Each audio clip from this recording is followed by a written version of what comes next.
I believe that God sent his son down to tell us, okay, I'm going to ransom you people from your fallen nature. Mel Gibson believes that so much, he called his movie about Jesus Ransom. So you still have a chance to do the right thing. If you don't, well, then God be with you, because nobody else on this earth will be. I could have sworn Mel Gibson made a Jesus movie. God hates me, that's what it is. Hate him back, it works for me.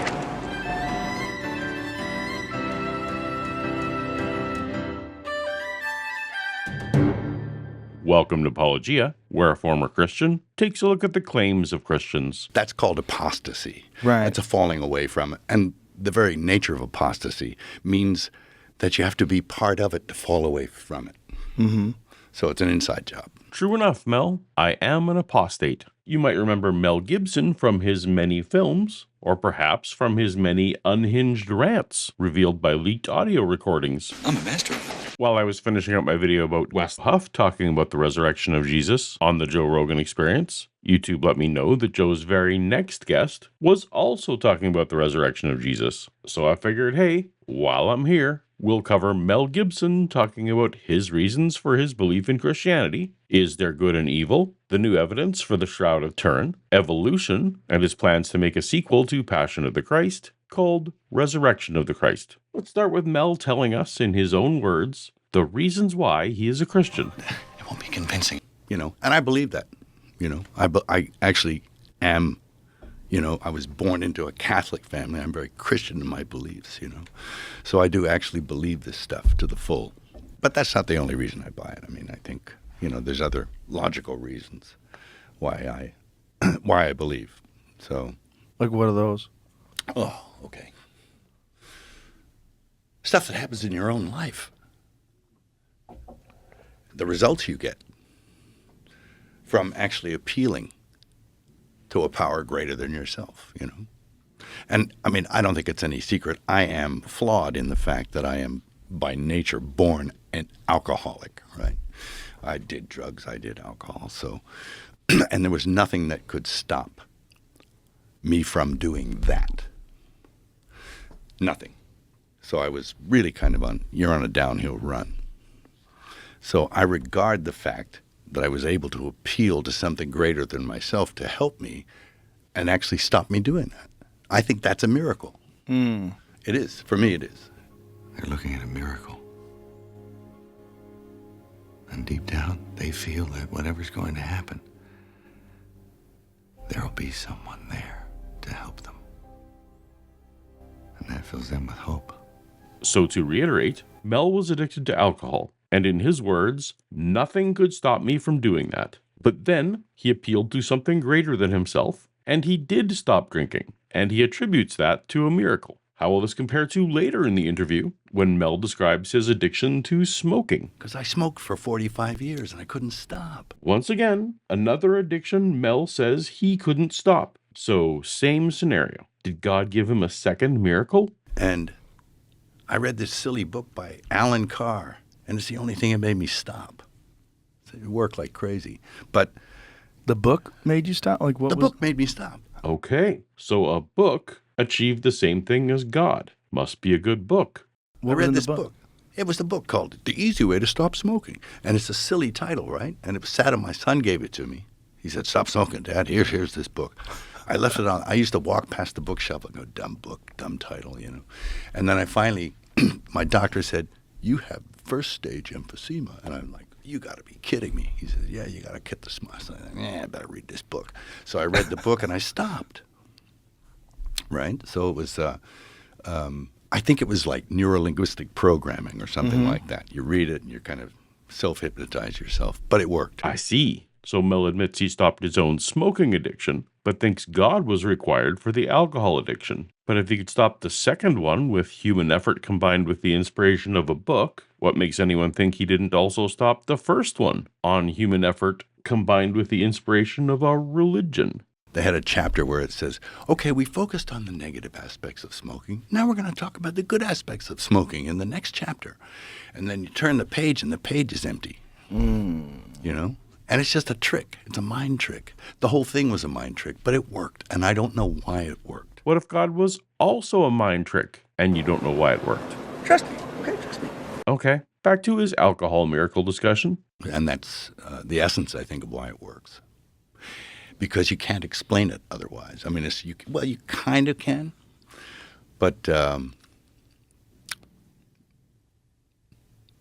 think what you're being asked to do is to think about other people and other things more than yourself, because it's kind of an ego disease. You know, Mel, it doesn't take a miracle for a person to start to think more about others than themselves. That's just the basic empathy that we find in all social species. You mean pigs like us? That's right. I have to appeal to something better than me. And that, to me, is a miracle. Yeah. Yeah. Well, it's a very uniquely human thing, the ability to course correct, and also just the concept of addiction in the first place. Sure. You know, it's a very uniquely human thing. Addiction is not unique to humans. It's a biological process shared across species due to common brain structures, particularly the mesolimbic dopamine system. This is evident both in nature, where animals seek out fermented fruits, and in laboratories, where rats, That red circus out there. I'm beginning to enjoy it. mice, and monkeys demonstrate addictive behaviors with substances like cocaine and heroin, Why don't you guys just call it heroin? often prioritizing drugs over food. The consistent patterns of addiction across species, driven by shared neural pathways, thoroughly disproves the false human exceptionalist view that permeates Mel's shallow worldview.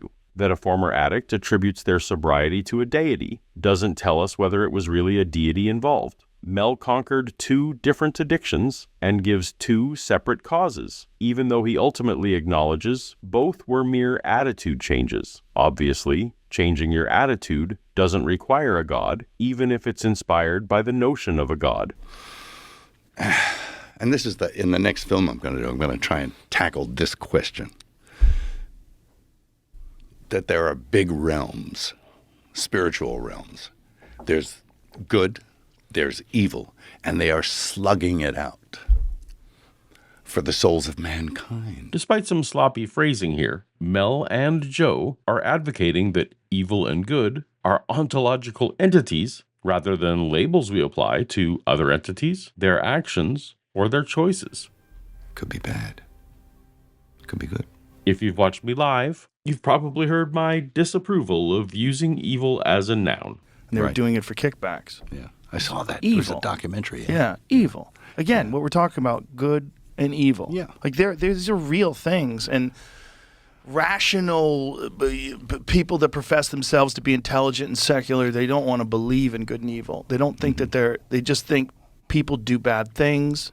People have motivations, they do bad things, but they don't want to believe in the concept of good and evil because these are biblical concepts. They are. Mel and Joe speak as if evil and good exist as independent forces in the universe, similar to gravity or electromagnetism, There are more things in heaven and earth, Horatio, than are dreamt of in your philosophy.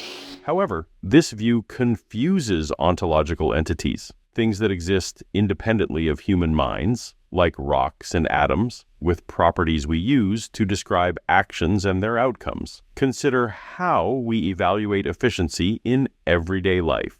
When we call a production line efficient, we're describing how well it converts inputs to outputs, not suggesting that efficiency itself is a cosmic force acting upon the machinery. Similarly, when we evaluate moral choices, we're applying labels based on consequences, intentions, and alignment with virtues we value. These labels are tools for understanding and discussing behavior, not independent forces causing that behavior. While people often speak of evil as if it has agency, evil is spreading, or good triumphs, this is a linguistic shortcut that reflects how humans tend to narrativize complex phenomena. This tendency to personify abstract concepts appears throughout human history, from ancient myths to modern discourse, but it doesn't prove these concepts exist as entities. You might feel that evil must be a force because we experience it as something that compels or influences us. However, what we interpret as the pull of evil can be better explained through concrete mechanisms, psychological drives, trauma responses, social pressures, misaligned incentives, and our capacity for rational self-interest taken to harmful extremes. Even cases of apparent pure malice or deliberate cruelty can be understood through these frameworks without invoking supernatural forces.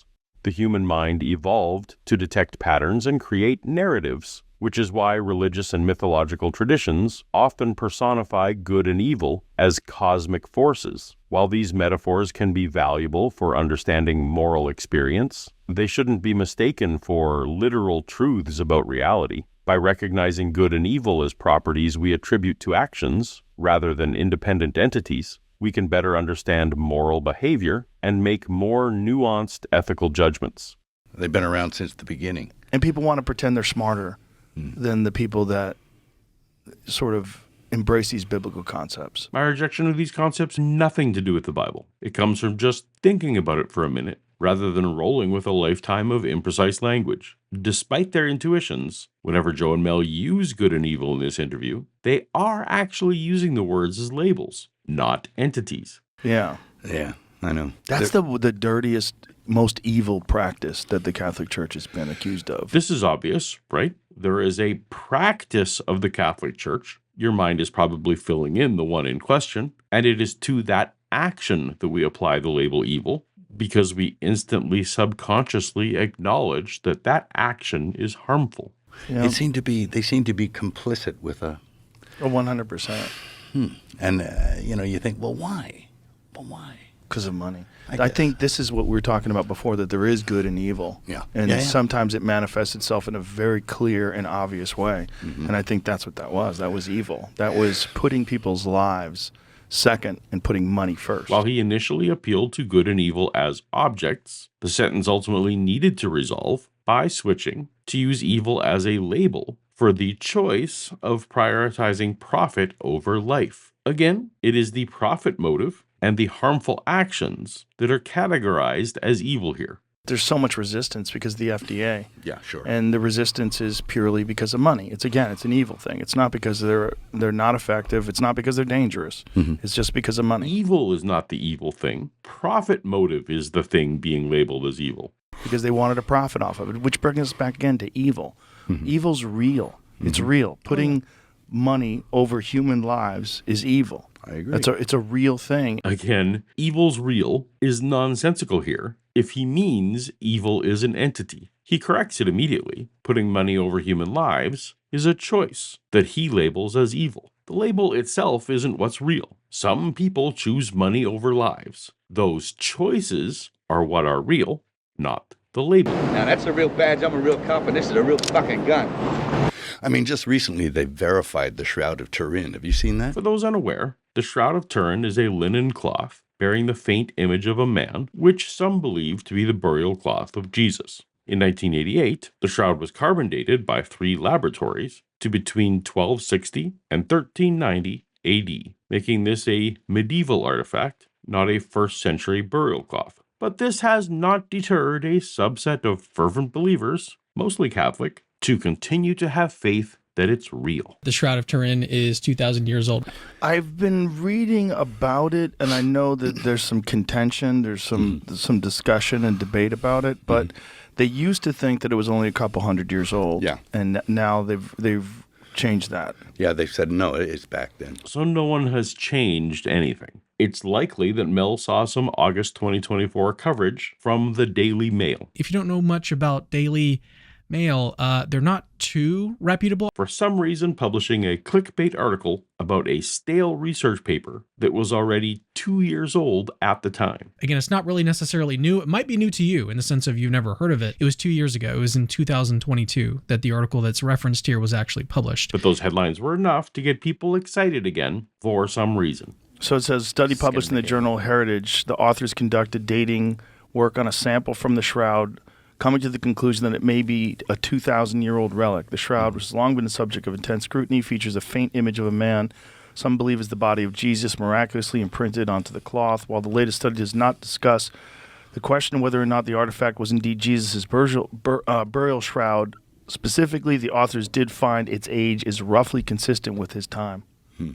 The study in question is from Liberato De Caro, who was already infamous in shroud research circles for publishing a 2017 paper making claims about blood evidence on the shroud, and then having that paper retracted by the publisher citing insufficient controls, lack of definitive evidence, questions of provenance, failure to disclose ties to the Shroud of Turin Education and Research Association, the validity of the conclusions, and the reproducibility of the results. This doesn't mean the new study is wrong, but the background seems relevant. De Caro and his team applied wide-angle X-ray scattering, WAX-S, to measure the extent of cellulose fiber fractures in a handful of samples of ancient linens of theoretically known age. Using this as reference, they examined a small thread from the Shroud of Turin, declaring it to be a closest match with a linen fabric from the Siege of Masada in the mid-1st century, and thus are proposing the shroud is probably 2,000 years old. To date, no one other than De Caro has used this method to date fabrics. It's an understatement to say it's not yet widely accepted. It's not yet narrowly accepted. Beyond the concern caused by a highly motivated single source, the tiny sample size and lack of replication are other concerns. And even Shroud cheerleader Capturing Christianity points out the other big problem. This is the interesting part here, okay? The study emphasizes that the shroud's age estimate hinges on it being kept under very specific conditions for centuries, cool temperatures, and moderate humidity. If the shroud had been stored in a more variable climate, its fibers would have been degraded differently, leading to a different age estimate. If it was stored somewhere where it was cooler or hotter than what this estimate shows, then there's going to be a lot of conflict between what we're seeing here and the actual history of the thing. So that's why all of these assumptions are very important. Given that the shroud is known to have been through 2 fires, one in 1532 and another in 1997, any expectations that this cloth has been stored in tightly climate-controlled conditions for 2,000 years is beyond unreasonable. They also don't understand how it was made, which to me is very fascinating because it's not paint. It's not, they don't know what caused the image itself and how that technology would have even been available. It wasn't, no. A couple thousand years ago. An intense light, I mean, atomic, to leave almost like a photographic imprint on a piece of cloth. Yeah. We don't understand how it was made is somewhat misleading. Researchers have proposed multiple plausible methods for how the image could have been created using materials and techniques available in the Middle Ages, such as bas-relief or rubbing techniques, heat or oxidation. There's a proto-photography hypothesis involving silver salts. And there's this 2020 paper documenting the recent lab successes and advancements, affirming a Maillard reaction to compounds arising from a body. The shroud's image has not been demonstrated to require supernatural intervention or advanced technology. The simpler explanation, that it's an artifact created with medieval methods, is more consistent with what we know about history and human creativity. And you can see it, that it depicts a first-century Hebrew male because the hairstyle was from the first century, and a Hebrew hairstyle. There is no reliable historical evidence indicating that first-century Jewish men in Judea typically wore their hair in the style shown on the shroud. In fact, the hairstyle depicted on the Shroud of Turin actually resembles medieval European stereotypes of Jewish men rather than authentic first-century Hebrew hairstyles, which were likely short. The hair on the shroud appears to be hanging down as if the person were standing upright, rather than lying flat, as would be expected for a burial shroud. This arrangement is even less plausible if John 26:7 is correct, and there was a separate face cloth which would have matted the hair or pulled it back, not allowing the flowing mane of the shroud. For that matter, the Bible says Jesus was wrapped in strips of linen, not a single piece, so gymnastics must ensue to harmonize or reinterpret. That's pretty thin. That's very thin. That he was about 6 feet tall, that he was completely scourged all over his body. He was crucified. That's the face. Yeah, click on that one, the face. The face, yeah, that's good enough. Get Yeah. that large. That's Yeah. fucking crazy. Yeah. Scourged, beaten. If Isaiah 50 is indeed a prophecy of Jesus, it says his beard would be torn out. For all the scourging of the figure depicted on the shroud, somehow his face was left untouched. Yeah. The wounds on the thorns, the hands, the feet, and the scourging. The blood on the wrists and arms flows at an unnatural angle for someone vertically hanging. Meanwhile, The head is disproportionately large compared to the body. The body is unusually long and thin. Like I said, thin. Probably nothing. All suggesting artistic stylization rather than a realistic human figure. And the pollens that they found in the cloth were from that region? Yeah. It's true that a 1973 study by Max Frey, a Swiss criminologist, claimed to find pollens on the shroud, consistent with plants native to the Middle East. However, Frey's methods have been criticized for lacking proper scientific rigor and for potential contamination, as the shroud has been handled and displayed in many locations over centuries. Later studies attempting to replicate his findings have not confirmed the presence of uniquely Middle Eastern pollens. Critics argue that pollens on the shroud could have been introduced during its travels or deliberately added to support claims of authenticity. Pretty thin, huh? Anorexic. Also, the weave was a first century weave that was typical. The herringbone twill weave of the shroud's linen did exist in the 1st century, but it was hardly typical. Archaeological evidence suggests this weave was rare in the 1st century and more commonly associated with higher quality textiles, which would have been unusual for burial cloths, which were generally simpler, more utilitarian cloths in 1st century Judea.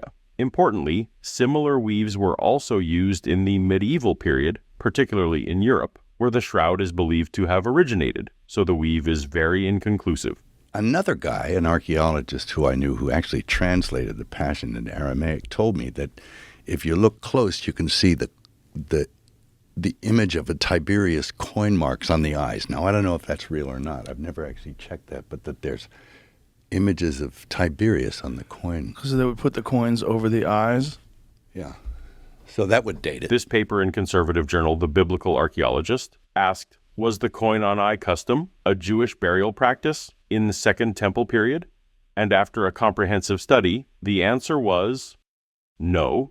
Therefore, the claim that placing coins over the eyes was a common Jewish burial practice during the Second Temple period cannot be substantiated either by the archaeological or literary evidence. It seems extra weird to use the coins of the oppressor Romans on a body of the Jewish Messiah. Among all the coins considered in the paper, including over 100 at the Jewish necropolis on the Mount of Olives, only 5 overall were identified as Roman. And it's worth noting again that none of these were found in a context that would suggest they were part of the Jewish burial customs. Do you really expect me to go for that crap?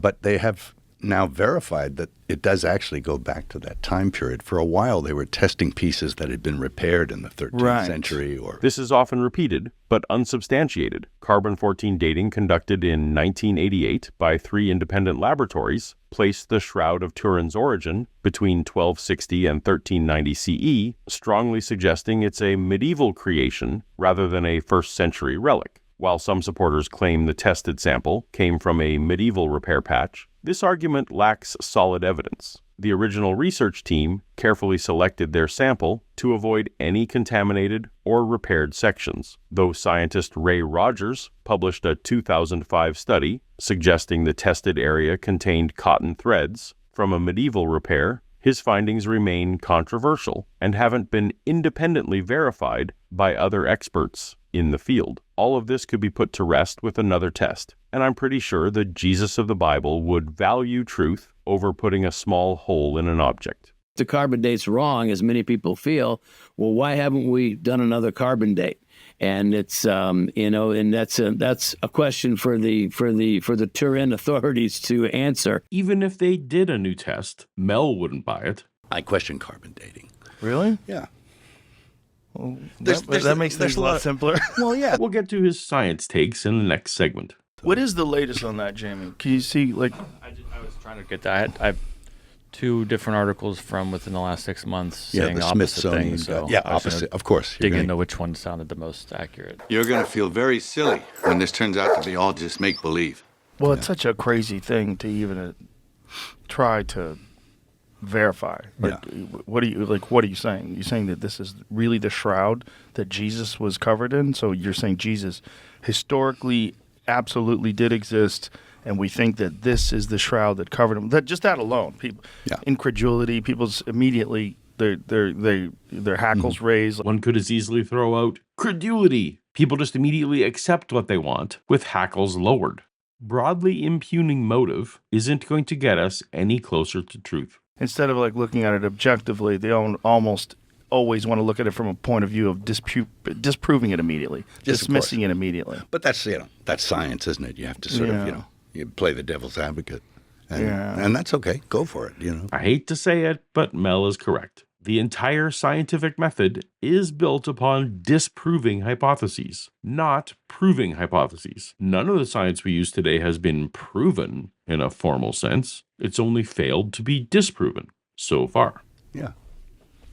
There's for and against. There's always been. That there has always been people for and against it is precisely correct. The Shroud of Turin's earliest documented history traces back to 1355 in the French town of Lire, where it was displayed as Christ's burial cloth and quickly became a lucrative pilgrimage destination. The first definitive historical reference appears in a 1389 letter from Bishop Pierre d'Arcis to Pope Clement VII, in which he vehemently denounced the shroud as a forgery. D'Arcis reported that his predecessor, Bishop Henri de Poitiers, had investigated the artifact and found it to be cunningly painted, even obtaining a confession from the artist who created it. Despite these serious allegations and the bishop's protests, Pope Clement VII reached a compromise. He allowed the shroud's continued display, but mandated that it could not be presented as the authentic burial cloth of Christ. Hey, I buy it. But as we'll see, Mel doesn't have a careful epistemology for what he buys and doesn't buy. But as long as we're weighing in, even at the height of my Christian belief, I thought the evidence for the shroud was pretty terrible. And huge swaths of Christians agree with me. When it comes to the shroud, convince your fellow Christians first, and then get back to me. So what are your thoughts on evolution? Wow.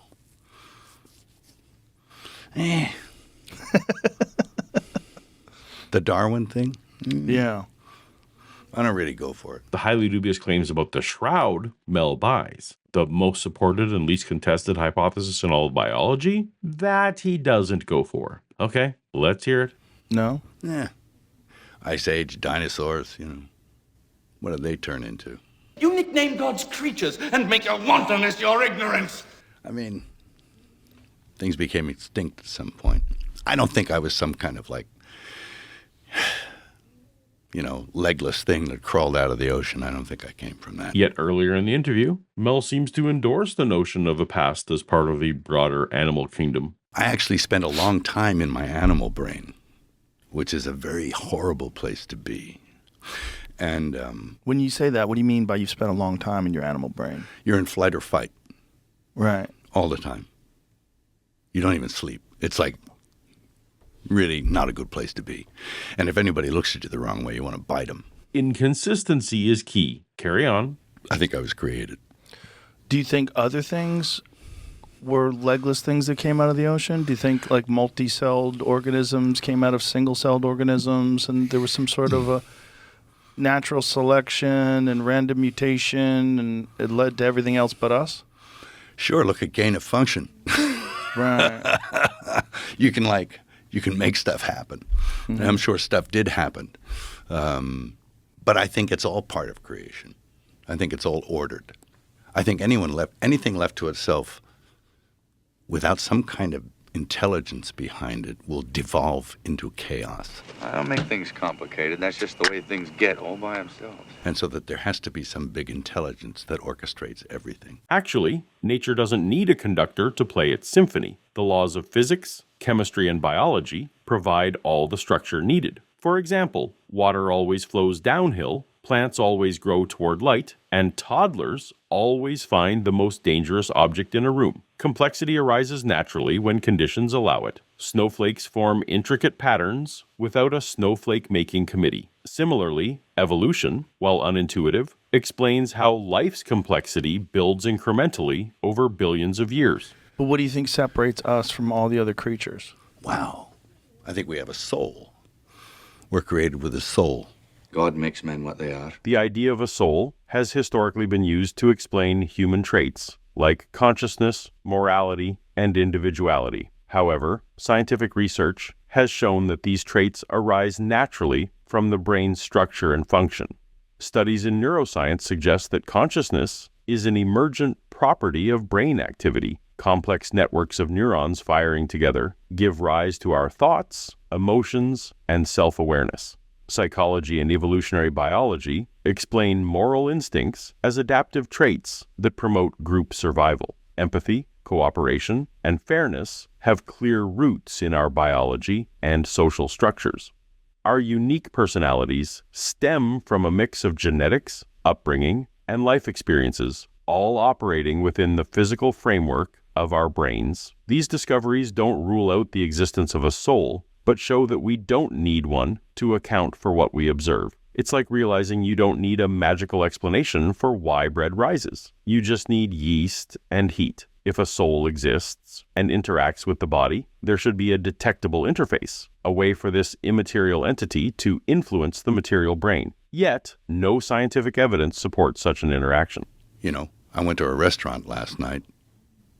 It was a steakhouse in Austin.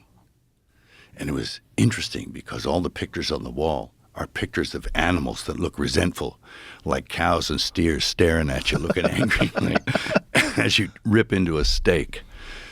But I just believe we are higher than those creatures because we have a soul, we have an intellect above theirs. Yes, humans do have remarkable cognitive abilities. Our brains, relative to body size, are unusually large, giving us complex language, problem-solving skills, and the ability to ponder why cows look so judgmental in steakhouse art. But let's not sell the animals short. Many species display surprising intelligence. Crows can use tools, octopuses can solve puzzles, and some parrots have vocabularies larger than the average toddler's. Even cows, often underestimated, have strong social bonds and can recognize faces. So while our intellect is unique, it's not an entirely separate category. It's more of a difference in degree. And we aspire to higher things. We have aspirations. Right. Humans do dream big, whether it's exploring space, curing diseases, or binge-watching an entire TV series in one weekend. That said, animals also aspire, just in ways suited to their needs. Birds build intricate nests, beavers engineer dams, and penguins embark on epic treks for their families. If aspiration is about survival, community, and purpose, many animals achieve it marvelously. And, you know, this is part of why people drink and smoke and do dope and all this kind of stuff, is because they're looking for a spiritual experience. It's true that people often seek altered states of consciousness, and the reasons vary. Some are chasing euphoria, others relief from stress or pain. Interestingly, studies suggest that humans, and even some animals, have been experimenting with intoxicants for millennia. For example, dolphins have been observed nibbling on pufferfish to experience a mild high. And we mentioned earlier, elephants and birds seek out fermented berries to the exclusion of other food. Maybe they're after their own version of spiritual experience, or they just really need to escape the grind for a while. They're looking for something higher. And I think we all have that yearning in that we want to be happy and we want to be at peace. Absolutely. And this yearning isn't unique to humans. Many animals exhibit behaviors that suggest they seek comfort, safety, and social bonds, prerequisites for their version of peace. For example, primates groom each other to bond, and elephants comfort distressed herd members. While these behaviors might not involve pondering existential meaning, they show that seeking well-being is a shared trait.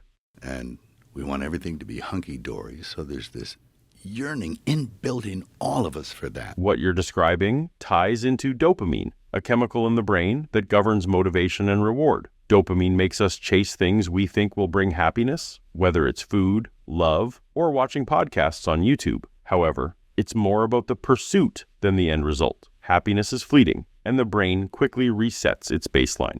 So, do you believe that evolution exists in animals? Or do you think there's some sort of a natural selection process, or do you think that it is all intelligent design? Well, I think everything was created, right? And maybe things do move on and adapt and change through time. But I think that that's a function of an intelligence also. Fair enough. but all evidence points to natural processes like mutation, genetic drift, and natural selection as sufficient to explain adaptation and complexity. These processes operate without foresight or purpose. Yeah, I'm just not totally convinced. I feel it in my, and I can't really, I'm sorry, I can't intellectually tell you why I don't believe in evolution, but I don't. It's just a feeling. I don't think I was some ape, or I don't think my ancestors were. I think they had to be pretty smart to survive. It was about a decade ago that I started researching evolution for the first time, because I felt pretty much the same way as Mel here. I will say that even though it set me on a journey where other beliefs fell, I gained so much by educating myself on the topic. Yes, of course, there are many survival traits that different species rely on, and for hominids, it was a combination of intelligence and social coherence that we leaned into heavily. So what do you think all these pre-human hominids are that they keep discovering? Like, tell me what a pre-human hominid Like is. Australopithecus, All right. or some of the other human-like creatures that never made it, like Denisovans, Neanderthals. Yeah, stuff like that. Okay, well, they've got something called Zinjanthropus. You remember him? No. Zinjanthropus, man. And he was like, he looked kind of like this. But he was like, they looked at it, and they did some core samples on it, and it was put out there by people advocating evolution, and they discovered that it was a human skull attached to the jaw of an ape. You should not have believed me. Zinjanthropus refers to Paranthropus boisei, a real fossil discovery made by Mary Leakey in 1959 in Olduvai Gorge, Tanzania. It is not a hoax. Paranthropus boisei was an early hominin, not a mix of human and ape remains. It had a small brain and large chewing teeth, characteristics of a now extinct branch of the human family tree. The confusion here may come from conflating Zinjanthropus with the Piltdown Man hoax. Piltdown Man from 1912 was a fraudulent fossil combining a human skull with an orangutan's jaw. It was exposed as a hoax in 1953, long before Zinjanthropus was discovered. It's important to note that Piltdown was debunked by scientists using rigorous methods, showing how science self-corrects over time. One hoax from 113 years ago doesn't invalidate the overwhelming evidence from thousands of legitimate discoveries. Science thrives on self-correction. If something doesn't fit, it's tested, questioned, and reevaluated. The fact that hoaxes were debunked by scientists shows the strength of the scientific method, not its weakness. Oh, I do remember So it this. was a hoax. Yeah, there's been some hoaxes. Yeah. Yeah, but there's also been real stuff. Really? Yeah. You don't think so? Well, maybe. Well, what do you... Well, you know, like, I don't know, tell me. Well, what was that one that we looked at the other day that was one of the first pre-humans that buried their young, or buried their dead, rather? Was it Homo naledi? What was it? Homo naledi. Naledi, yeah. Pre-human hominid, very small creature that buried their young, or buried their dead, rather. I keep saying buried their young. They buried their dead. Australopithecus. There's a bunch of different, the Lucy skeleton. There's a bunch of different pre-human hominids. Yeah, maybe they were monkeys. I don't know. It's a common misconception to conflate monkeys with early hominids. While humans, apes, and monkeys share a common ancestor, Australopithecus is part of the hominid family, closely related to modern humans, but not to monkeys. Well, they're similar to us, just not where we are. Yeah. They're on the road to becoming what it means to be a human being. Yeah, I don't know. Well, I guess we're in for a long night, because I don't know shit. I don't know. What do you think those are? I don't know. They could be animals. Humans are animals. This is often misunderstood, but scientifically speaking, humans are part of the animal kingdom. Fossils like Australopithecus represent our evolutionary relatives that share traits with both earlier animals and modern humans. Despite what the Ken Hams of the world want to tell us, they're neither just animals nor fully modern humans. They're somewhere in between. They could be like, look at today. I mean, you can get some mosquito can bite you, and your kid can be born with a malformed skull or something. It's like, they have those, This seems to refer to the Zika virus, which can cause birth defects like microcephaly, an abnormally small skull. While this is a real concern, it's unrelated to fossils like Lucy. Birth defects caused by environmental factors or infections don't represent evolutionary changes. They're individual medical conditions, not heritable traits. If the point is to suggest that early hominids might have been deformed modern humans, this doesn't align with the evidence. Fossils of species like Australopithecus show consistent anatomical differences across multiple individuals and sites, confirming that they represent distinct species, not deformed members of Homo sapiens. Yeah, but this is like a genetic thing. Like they've mapped the genome of these creatures. Oh, they have? They're different. Yeah. Well, I don't know how to explain those, Joe. I don't know. But you do think that human beings were created by God? I do. Yeah. When do you think that happened? When? Oh, probably, and not that long ago. Really? No, not really. Like, what do you mean by not that long ago? Probably only about 8,000 years ago. Really? Yeah. A Catholic young Earth creationist? I don't come across that very often. Just wait till Ken Ham finds out. He's going to be so excited. So what do you think things like Göbekli Tepe are when they find these constructions that are carbon dated to 11,000 plus years old? Göbekli Tepe is a fascinating archaeological site in modern-day Turkey, dated to around 11,000 to 12,000 years ago. It's a clear testament to the ingenuity of early humans, showing that organized societies capable of monumental construction existed well before written history. I question carbon dating. Really? Yeah. Well, that makes things a lot simpler. Well, yeah, there's a lot of money in claims. Direct monetary gains from carbon dating are surprisingly limited. Academic and research institutions primarily benefit through knowledge acquisition and prestige rather than profit, typically operating on modest government grants and foundation funding. Archaeological organizations and museums might see increased visitor numbers from dated artifacts, but their primary mission remains cultural preservation and education. Environmental and climate science applications often challenge profitable industries like fossil fuels, Exxon. making this area more of a financial liability than an asset. Forensic applications, while valuable for law enforcement, represent a taxpayer-funded public service rather than a profit center. The art and antiquities market presents perhaps the only significant potential for financial gain through authentication, yet carbon dating can just as easily destroy value by exposing forgeries. Ironically, many powerful entities, including fossil fuel companies, fraudulent artifact sellers, and organizations promoting pseudoscientific claims, actually stand to lose financially from accurate carbon dating results. This suggests that carbon dating primarily serves as a tool for advancing knowledge and public good rather than generating profit, with its greatest beneficiaries being public institutions and society at large through historical preservation, climate understanding, crime solving, and education.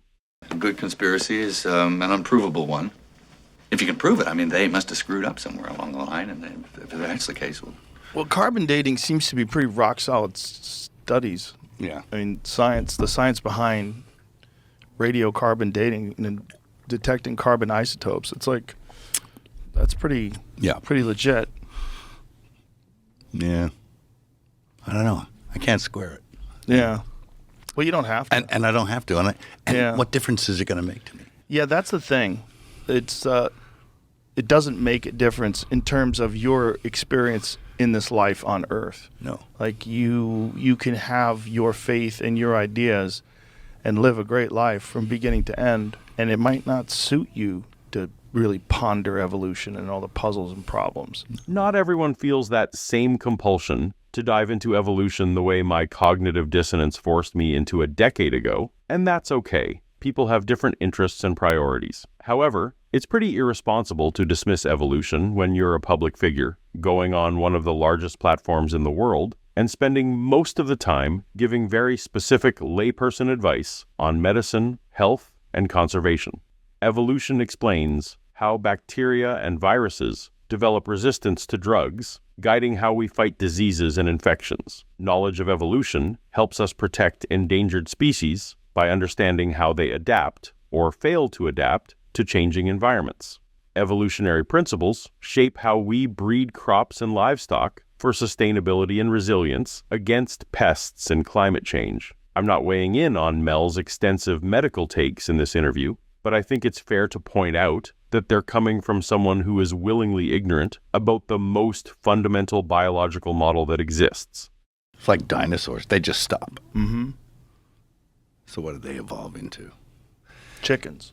I guess. Birds, raptors. Yeah. Well, they think a lot of dinosaurs had feathers now. Yeah. That's the newest thing. Yeah. Maybe.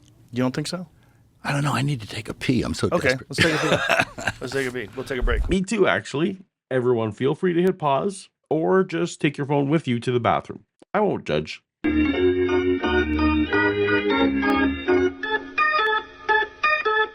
In 2004, Mel Gibson directed The Passion of the Christ, a film depicting the final 12 hours of Jesus' life, focusing on his suffering and crucifixion as a vividly horrific torture that the audience must also endure. The film became a global cultural phenomenon, grossing over $600 million worldwide and becoming the then highest-grossing R-rated film of all time, a record that stood until the release of Deadpool in 2016. And who'd have thought?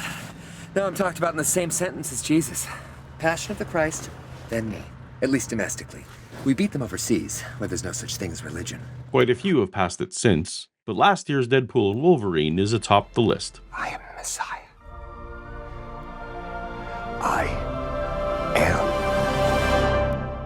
Marvel Jesus. That was a crazy movie because it was a great movie, but it seemed like there was resistance to that movie. Oh yeah, no, there was, which I thought was very strange. There was like Hollywood resistance to that movie. Like people didn't like that you were making it. It seemed like yeah, there was a lot of opposition to it, and I don't know. I think if you ever hit on that subject matter, you're gonna get people going, because of course it's big subject matter, and it's like And my contention is, when I was making it, it was like, you're making this film, and the idea was that we're all responsible for this. I wonder if Mel's claim, or potential retcon, of his intention that we're all responsible for this is still addressing the decades-old charges that both Gibson and the movie are anti-Semitic. Gibson's father, Hutton Gibson, is known for expressing Holocaust denial, and Mel faced backlash for anti-Semitic comments made during a 2006 DUI arrest. I changed the color of his eyes to brown and all that stuff, so it looked like he came from the region. Complaints against the Passion of the Christ stemmed from the film's depiction of Jewish leaders and the Jewish crowd. Intentional or not, the movie reopened long-standing accusations against Jews for being responsible for the death of Jesus, a claim that has fueled anti-Semitic violence for 2,000 years. It was a redemption. So, and I believe that. I actually am, I was born into a Catholic family. I'm very Christian in my beliefs, So I do actually believe this stuff to the full. So depicting that was an honor, but it was also, you got the daylights beat out of you for it. It's not the point of this video, but feel free to look up the history of Mel Gibson's personal behavior, and I think you'll find that his religious beliefs, though possibly part of it, are merely the tip of the iceberg for his career setbacks. Yeah, because there's resistance, first of all, from secular Hollywood, where for whatever reason, Christianity is the one religion that you're allowed to disparage. I get this all the time. People get upset that I focus on Christianity almost exclusively. Well, it's because I'm a former Christian. I was educated in the Bible. I worked in Christian churches. Most of the people I love are Christians, and most of the people I encounter in Prairie Canada and Maritime Canada identify as Christians. This is my lane. I could never speak with the same effectiveness to other religions I don't have experience with. And I applaud former JWs, former Mormons, and former Muslims for being so effective in their lanes. All these progressive, open-minded, leftist people, they'll embrace all these different religions until it comes to Christianity. I embrace none of these religions. I'm more of an anti-theist, per my own definition. A topic for another day. And for whatever reason, that represents like white male, whatever it represents, colonialism, whatever it represents, it's negative. Yeah, sure, it's gotten a bad rap. And people do feel free to beat up on it. My primary problem with Christianity is that it's not true. If it were true, I'd give the rest of those things a pass. So this story that you want to tell about good and evil, like, do you have a script, or is it just a thing in your head? What is it? Yeah, it's the resurrection story, but it's not linear, because you can't really. It's hard to understand, so it's got to be put in a framework where you answer a few other questions as well. And you have to juxtapose the event itself against everything else so that it makes some kind of sense. I think a lot of people have assumed that a sequel to Passion of the Christ would basically stick to the Gospels and Acts, telling the story of Jesus' alleged 40 days on earth between death and ascension into heaven. But I heard long ago that Mel wanted to include the harrowing of hell. If you're a Protestant, you likely didn't hear about this in Sunday school. It refers to the belief that after Jesus died on the cross, and before his resurrection, he descended into the realm of the dead, often equated with hell or Hades, to proclaim victory over sin and death, and to liberate the souls of the righteous who had died before his crucifixion. There is some scriptural support for this, primarily 1 Peter 3:19-20. After being made alive, he went and made proclamation to the imprisoned spirits, to those who were disobedient long ago, when God waited patiently in the days of Noah while the ark was being built. There are also hints in Ephesians 4:8-10, Matthew 12:40, and Acts 2:27, which put Jesus in the heart of the earth and realm of the dead. It's even in the Apostles' Creed. Was crucified, died, and was buried. He descended into hell. But Mel's plan here sounds even bigger than that. So are you doing this with historians as well? Are you trying to make it? Yeah, historical stuff. Well, I regard the Gospels as history. It's verifiable history. I mean, it's in a historical setting with some occasional details that can be verified, like geography or the names of rulers. But most of the narrative cannot be verified at all. Let's compare this briefly to Mel Gibson's 1995 movie Braveheart, that won the Academy Award for Best Picture. From the film, history can verify that the man named William Wallace lived and was hanged. One battle shown in the film is an actual verifiable event. We do know Scottish people wanted independence and there was friction between Scotland and England. We can verify these general things from the historical record. However, William Wallace was actually a well-educated minor nobleman. He would have been very fluent in Latin and French. He was not a poor farmer. The iconic blue face paint and kilts the Scots wore wouldn't appear in Scotland until centuries after Wallace's time. The crucial Battle of Stirling Bridge oddly omits the namesake bridge that the battle's named after and was absolutely key to the Scottish forces' victory, as they used it as a bottleneck to negate the numerical advantage of the English forces. Edward Longshanks, who was not a pagan, by the way, lived and fought for 2 years after Wallace's execution, didn't die immediately after, as shown. Princess Isabella would have been 9 or 10 years old at the time of Wallace's death, happily living in Paris, did not marry Edward II until more than 20 years later. The film's central motivating plot point, the thing that kicks everything off, this prima noctis, the supposed right of lords to bed the wives of commoners on their land on their wedding night. There's absolutely no historical evidence to show that this actually happened anywhere in the world at any point in the history. If you looked at Braveheart and thought it was history based on these few facts that are correct, there is so much more that you would believe is true, but that is actually completely wrong. Some people say, oh, it's a fairy tale. He never existed, but he did. And there are other accounts, verifiable historical accounts outside the biblical ones that also bear this up, that yes, he did exist. I'm going to be charitable and say yes, there is extra biblical corroboration that Jesus lived and died. Other than that, we're left with the Bible and affirmations that people believed it. And the other aspect of that is that all the evangelists, the apostles who went out there, every single one of those guys died rather than deny their belief. And nobody dies for a lie. Nobody. Right. So that's part of what I'm doing. It's like showing nobody dies for a lie. The completely false assertion that each of the disciples died rather than denying their belief is one of the biggest lies that I try to fight on this channel. Here's evangelical Christian scholar and apologist Sean McDowell, who did his doctoral dissertation on the fate of the apostles and has published this century's most influential book on the topic. I think there's also been a hyper trust by many Christians who read martyrs and says, hey, they all died as martyrs, and they proclaim it. Well, I've made that claim in the past, so I repent on this show from making that before I did my research. That should be corrected as well. I've studied a lot on this topic since, but if you want the blow-by-blow for each disciple, check out this video from a few years ago, or my debate with McDowell on this topic on The Unbelievable Show. We have one, maybe two if we're generous, of the 12 disciples whom we have reliable historical evidence for martyrdom. Well, the resurrection is the one that is the most difficult for people to swallow. Yes. You believe that was a real event? Yeah, I do. Yeah. What brought you to that belief? Is this something that you've always had, or is it something you studied it and you've come to this conclusion because of the historical accounts? And great question. Yes.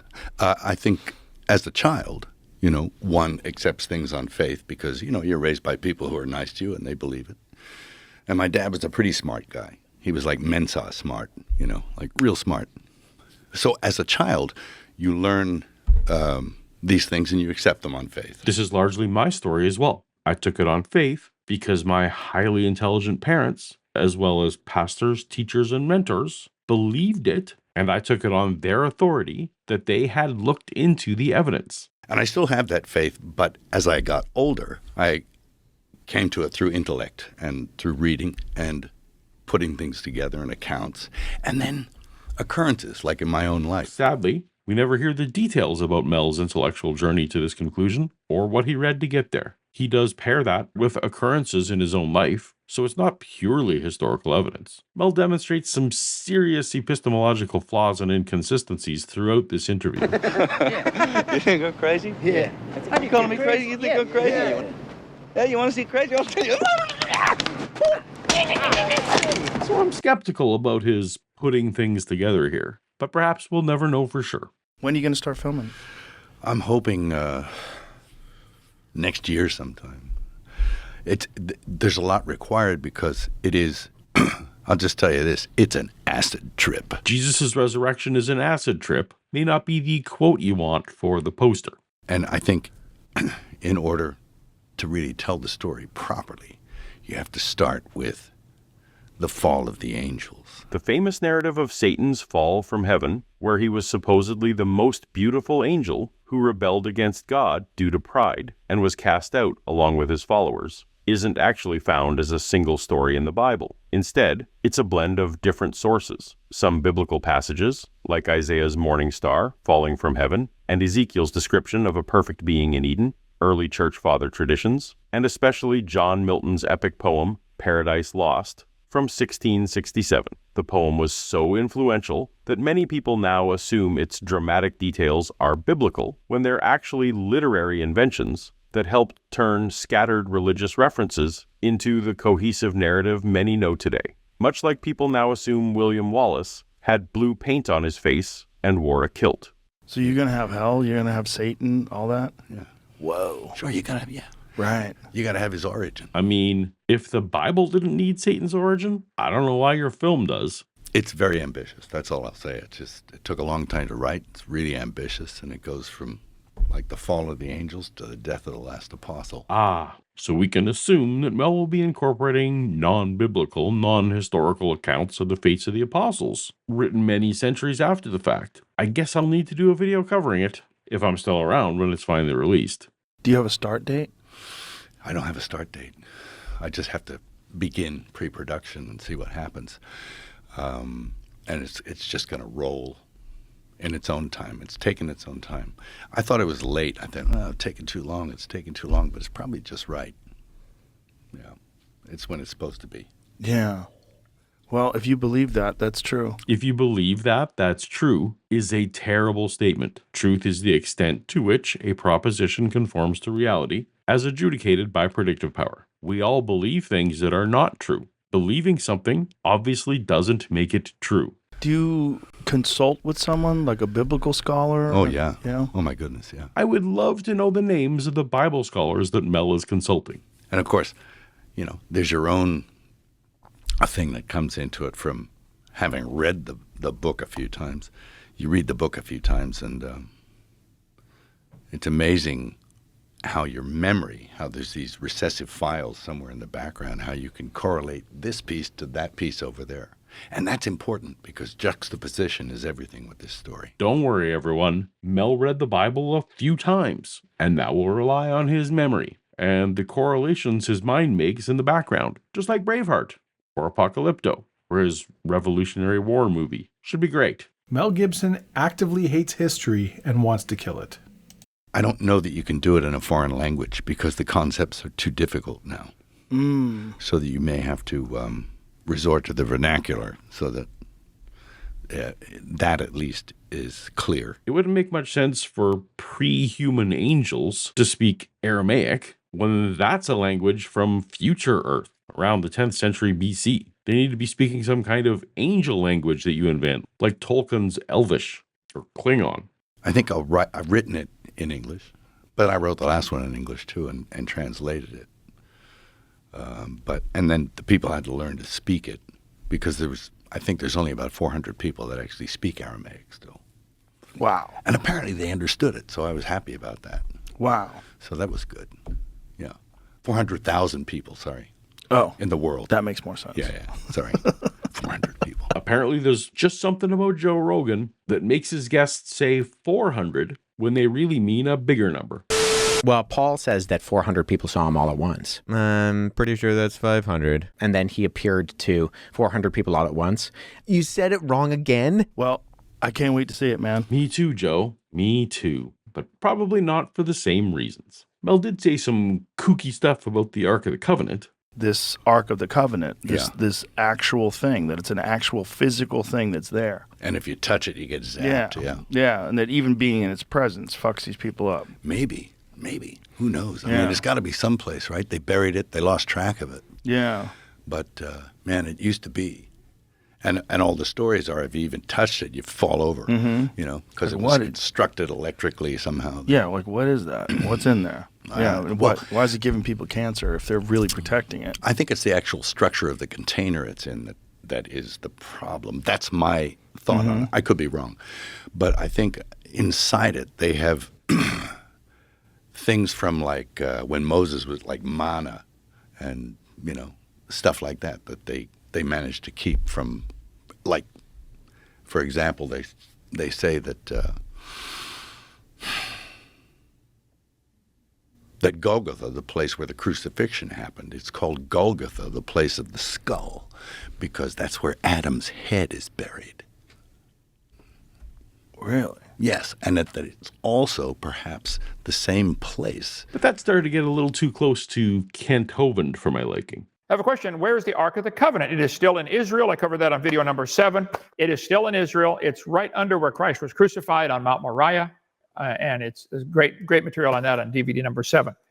The Jews know where it is. They're going to bring it out when the temple's built. By the way. So I think we can just be done with Joe Rogan for today, and hopefully for a long time, without anyone there talking about Jesus' resurrection again. If you'd like more of this former Christian, taking a look at the claims of Christians, tap on the thumbnail on screen now, and I'll see you over there. Until next time, later.